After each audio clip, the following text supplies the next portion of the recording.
as-sholatu liwaqtiha. Sholat yang paling dicintai Allah itu as-sholatu liwaqtiha, sholat pada waktunya. Wa man taraka sholata fala dina lahu. Wa man taraka, dan barang siapa yang meninggalkan as-sholata akan sholat, fala dina lahu, maka dia tidak memiliki dina, agama lahu baginya. Jadi jangan sampai kalian santri tapi nggak sholat gitu. Apalagi perempuan ada rusonya, ada haidnya. Jangan sampai udah nggak haid tapi ngaku-ngaku haid, ya. Karena itu agama kalian. Wassolatu imaduddin, sholat itu adalah imad, merupakan tiangnya ad-din, yaitu agama. Nanti sholat itu banyak definisinya, ya. Ada yang mengandung arti kebaikan, ada yang mengandung arti doa. Tapi sebelum kita belajar sholat, ada kisah dulu tentang sholat. Kisah orang yang meninggalkan sholat. Ada orang yang meninggalkan sholat di zaman baginda Rasulullah Sallallahu Alaihi Wasallam. Jadi diceritakan dalam kitab Durratun Nasihin. Jadi ada seorang anak yang mengadukan kepada Rasulullah, dia nangis lalu menceritakan ayahnya meninggal. Jadi innalillahi wa inna ilaihi raji'un. Seorang pemuda datang ke pintu masjid dalam keadaan menangis, menemui Rasulullah dengan menangis. Lalu Rasul bertanya, apa yang membuatmu menangis wahai pemuda? Pemuda itu jawab, apa kata pemuda itu? Ayahku meninggal dunia wahai Rasulullah, tapi tidak ada kain kafan dan orang yang memandikannya. Gak ada orang yang mau mengafani, gak ada orang yang mau memandikan. Coba kalian kalau orang tuanya meninggal gak ada yang mau urus jenazahnya, kira-kira gimana? Sedih. Ya. Lalu Nabi memerintahkan Abu Bakar dan Umar untuk nengokin tuh jenazah ayah dari pemuda tadi yang gak ada yang mengafani, gak ada yang memandikan. Ketika ditengok sampai ke rumahnya, ditengok ke jenazahnya, ternyata Abu Bakar dan Umar ini melihat jenazahnya berbentuk menyerupai babi hutan yang sangat hitam. Ya Allah, na'udzubillah min dzalik. Yang tadinya Abu Bakar dan Umar mau mengafaninya karena jenazahnya berbentuk babi hutan yang sangat hitam, dia ketakutan juga. Akhirnya dia ngadep Nabi lagi. Abu Bakar dan Umar ngadep Nabi dan memberitahu kepada Nabi, kata Abu Bakar dan Umar, kami tidak melihat jenazah tersebut. Kami tidak melihat jenazah, melainkan jenazah itu mirip dengan babi hutan yang hitam legam. Kalian pernah lihat babi nggak? Kalau babi hutan? Pernah. Ini babinya bukan yang putih, bukan. Yang hitam. Ya, yang hitam. Yang adanya di hutan, yang biasanya liar. Lalu Nabi aneh. Saking penasaran, Nabi ini langsung beranjak mengunjungi jenazah itu sendiri karena aneh. Mungkin percaya tidak percaya, kok bisa jenazahnya berubah menjadi babi? Akhirnya Nabi ke sana, ke jenazah itu, ke tempat anaknya tadi yang ayahnya meninggal. Ketika Nabi Muhammad SAW mengunjungi sendiri jenazahnya, ternyata betul jenazahnya mirip seperti babi. Lalu sama baginda didoakan, ketika didoakan oleh baginda dan baginda menyolatinya karena itu orang Islam, ya. Kemudian sudah dikafani, dikuburkan. Setelah didoakan baginda berubah lagi menjadi manusia biasa. Sudah dikafani, sudah mau dikuburkan. Ketika mau menguburkan ternyata jenazah itu berubah lagi menjadi babi hutan yang sangat hitam. Kalau zaman sekarang mungkin nggak ada ya, nggak ada. Orang kalau ninggalin sholat, kira-kira kalau berubah jadi babi hitam, yang takziahnya kayaknya berkabur ya, nggak berani. Ini waktu masih ada baginda Rasul, diceritakan dalam kitab Durratun Nasihin. Saking anehnya dia berubah lagi, Rasul nanya ke anaknya yang tadi nangis, pemuda yang tadi nangis, karena ada di samping beliau. Wahai pemuda, gerangan perbuatan apakah yang telah diperbuat ayahmu semasa hidup? Kata anaknya yang sudah jadi pemuda tadi, sudah dewasa, kata anaknya apa? Ayah semasa hidup itu adalah orang yang meninggalkan sholat, nggak pernah sholat, jarang sholat. Neng, masih ada di sini yang udah balik tapi nggak mau sholat, ninggalin sholat. Bukan jadi babi hitam secara nampak, mungkin nanti siap-siap dikubur. Nah, jadi kata Rasul apa? Wahai para sahabatku, ketika anaknya tadi bilang ayah itu sering meninggalkan sholat, Rasulullah bilang ke sahabat yang tadi takziah mau nguburin mayatnya, wahai para sahabatku, lihatlah bagaimana keadaan orang yang meninggalkan sholat. Allah kelak akan membangkitkannya di hari kiamat seperti babi hutan yang hitam. Jadi apa maksudnya? Keanehan itu bukan berarti nanti setiap orang yang meninggalkan sholat itu akan jadi babi hitam ketika dikubur, bukan. Tapi itu adalah salah satu peristiwa yang mana ada baginda Rasul, dan Rasul mau menunjukkan bahwa kelak nanti di hari kiamat orang yang meninggalkan sholat itu dia bukan seperti manusia, tapi dia seperti babi hutan yang hitam. Jadi ketika kamu meninggalkan sholat, nanti mayat kamu tidak berubah jadi babi, tapi apa? Nanti di hari kiamat ketika dikumpulkan di padang mahsyar, yang tadinya rupanya cantik berubah menjadi babi hitam kalau dia suka meninggalkan sholat.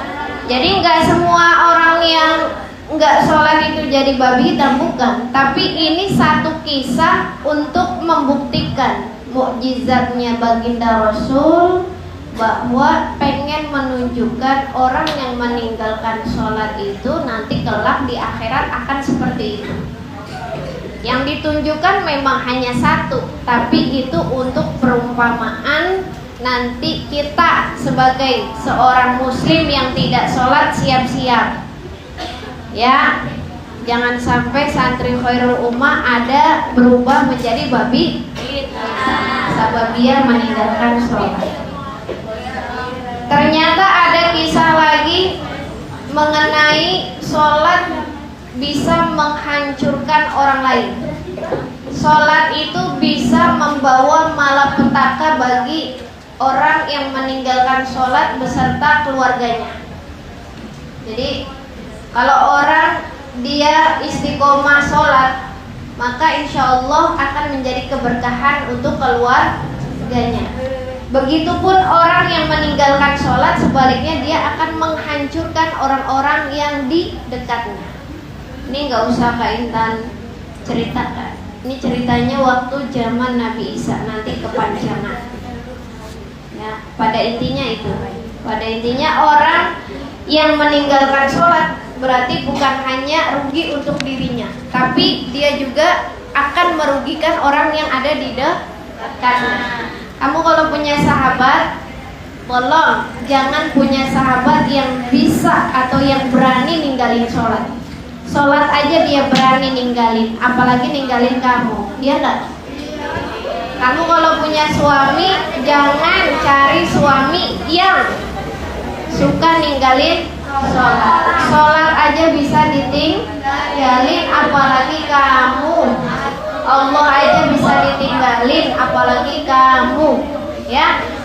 Kalau cari suami yang sholatnya istiqomah 5 waktu.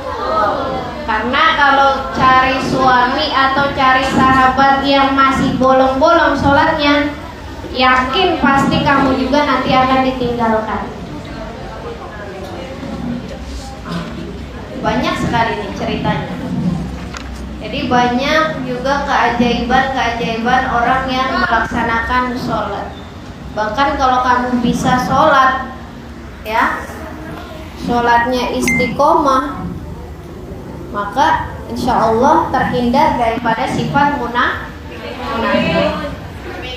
Apalagi sampai 40 hari. Makanya ini Masya Allah, kita nggak bisa sholat berjamaah 40 hari kalau bukan di pesantren. Susah. Kamu nanti kalau udah pulang, Kak Intan merasakan. Kak Intan dulu di pondok kayaknya sholat jamaah itu Masya Allah, itu enak banget. Kenapa? Temennya banyak. Kenapa? Memang kegiatannya harus sholat jamaah. Tapi ketika sudah pulang dari pondok, Masya Allah, sholat jamaah susah. Paling enggak ya sama keluarga lah, sama adik ya, sama kakak kalau di rumah, sama mama, sama ayah. Kalau liburan jamaah enggak sama ayah sama jamaah. Alhamdulillah. Nah, nanti ada problematika yang lain. Jadi sholat itu punya filosofi ya. Ada takbiratul ihram, ada ruku, i'tidal, sujud, tasyahud dan salam. Itu ternyata punya keuntungan secara medis. Kamu sehat, kamu bisa sehat kalau sholatmu benar. Ya enggak? Kalau sholatnya asal-asalan, dia enggak jadi syifa. Tapi apa? Kata Rasul dalam hadis riwayat Ibnu Majah, "Qum, bangun, fasalli, dan sholatlah, fa inna fi sholati syifaan." Karena sesungguhnya di dalam sholat itu terdapat obat. Jadi coba, waktu itu sahabat Nabi Abu Hurairah pernah sakit perut. Sahabat baginda Rasul Abu Hurairah pernah sakit perut. Lalu sama Rasul enggak disuruh minum obat, karena zaman dulu mah jarang ada obat. Rasul cuma bilang, "Qum, bangun, fasalli, ayo sholat, fa inna fi sholati syifaan." Karena sesungguhnya di dalam sholat itu ada penyakit, ada obat penyembuh. Ternyata ketika Abu Hurairah itu sakit perut, dia sholatnya dengan sholat yang benar, gerakannya mengikuti baginda Rasulullah SAW, sakit perutnya hilang. Kamu kalau sakit suka malah males sholat, ya enggak? Padahal sesungguhnya sholat itu bisa menjadi obat bagi orang yang sakit kalau sholatnya benar, ya.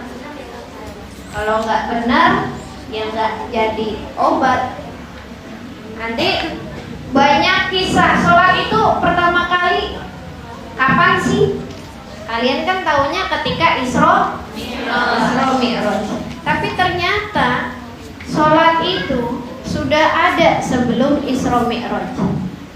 Nanti memang ketika setelah Isra Mi'raj itu disyariatkan sholat 5 waktu. Yang tadinya 50 waktu menjadi 5 waktu. Faradallahu ala ummati lailatal Isra 50 sholatan. Jadi Allah mewajibkan ala ummati atas umatnya lailatul Isra pada malam Isra 50 sholatan, 50 waktu sholat.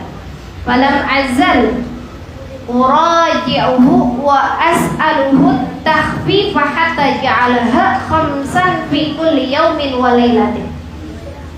Tapi apa? Tapi Rasul falam azal uraji'uhu. Rasul kembali terus, bolak-balik terus. Uraji'uhu, bolak-balik. Bagaimana biar bisa dikurangin sholatnya. Dan minta sama Allah wa as'aluhu at-takhfif, minta keringanan. Hatta ja'alaha khamsan, sehingga jadilah sholat itu khamsan, 5 waktu fi kulli yaum wa lailah, pada tiap hari dan malam. Ya, dalam sehari semalam 5 waktu. Nanti tapi ternyata sholat itu bukan hanya ada ketika peristiwa Isra Mi'raj 5 waktu itu. Memang kewajibannya ketika setelah malam Isra. Tapi nanti banyak literatur ya yang ditemui keterangan-keterangan nabi-nabi terdahulu juga sudah sholat. Misalnya nanti di dalam kitab Syarah Al-Musnad karya Imam Ar-Rafi'i. Misalnya Nabi Adam. Nabi Adam itu sholat nggak? Sholat. Sholatnya Nabi Adam itu dikatakan sholat subuh di dalam kitab Al-Musnad. Nabi Adam sholatnya di sholat subuh. Terus nanti ada lagi Nabi Daud. Nabi Daud alaihissalam ternyata sholatnya di waktu zuhur. Nabi Adam waktu subuh. Nabi Adam waktu subuh. Nabi Daud sholat zuhur. Hanya nggak ada Nabi Adam sholat subuh, zuhur, asar, maghrib, isya, enggak. Jadi Nabi Adam sholatnya hanya di sholat subuh. Nabi Daud sholatnya di sholat zuhur. Nabi Sulaiman alaihissalam sholatnya di sholat asar. Terus nanti Nabi Yakub sholatnya di waktu maghrib. Selanjutnya Nabi Yunus yang ditelan oleh ikan paus sholatnya di sholat isya. Maka Allah mengumpulkan sholat subuh, zuhur, asar, maghrib, isya untuk umatnya baginda Rasulullah secara sempurna. Makanya Islam itu sudah sempurna. Jadi kalau ditanya sholat diwajibkan 5 waktu itu setelah Isra Mi'raj. Tapi sebelum Isra Mi'raj para nabi terdahulu sudah melaksanakan sholat. Nabi Adam sholat subuh. Nabi Daud sholat zuhur. Nabi Sulaiman sholat asar. Nabi Yakub sholatnya di waktu maghrib. Nabi Yunus sholatnya di waktu isya. Dikit lagi ya. Ini kenapa kaitan harus? Ini kan biar kamu paham. Kamu kan anak pesantren kan? Dari mana sih sholat itu? Bagaimana kan kalau ngajinya di dinia, ngaji subuh kan bahasnya kitab kuning ya. Lebih kepada ilmu fikih. Nanti kamu belajar sejarahnya lagi nih, kaitan jabarkan sejarahnya. Nah, terus ada permasalahan juga di dalam sholat. Misalnya gini, ada orang yang sakit keras, ya, misalnya kena kanker, kanker ganas, ada nggak? Mungkin keluarganya ya, atau siapa, atau kelainan siklus sel, yang itu dia menyerang jaringan biologis di dekatnya sehingga tubuh kamu nggak berdaya di atas kasur aja gitu. Ada kan? Atau boleh stroke, apalagi? Atau ada yang pernah sakit tubuhnya nggak berdaya? Alhamdulillah kalau santri mah sakitnya paling sakit nggak terlalu ini ya. Oh, penyakit pengen pulang. Ya. Jadi ada sakit keras sampai dia nggak berdaya. Ya, jadi hanya bisa tidur berbaring lemah di atas kasur. Ya. Jadi tak berdaya melakukan apapun termasuk ibadah wajib sholat dan hanya bisa berbaring di atas kasur.